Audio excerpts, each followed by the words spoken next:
Brad Williams, XL Prime.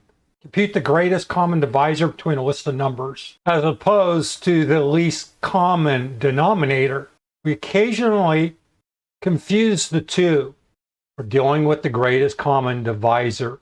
The GCD function returns the largest common factor between two or more integers.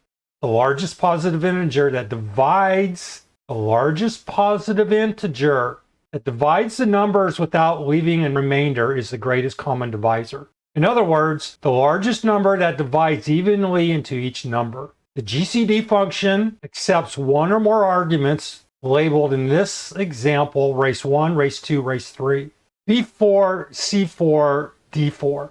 All expected numeric values are integers. Before a result is calculated, decimal numbers will be truncated to integers. Each argument may be a constant that is hard-coded, a cell reference, or a list containing multiple values. The GCD can take up to 255 total arguments.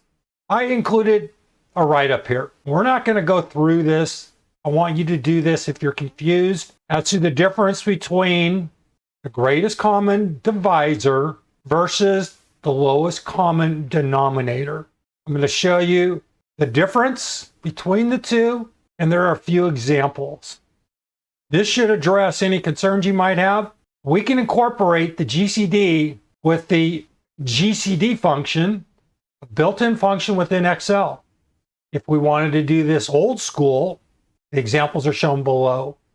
Without going into the math, I want you to instinctively work through, why is this 1? Why is this 9?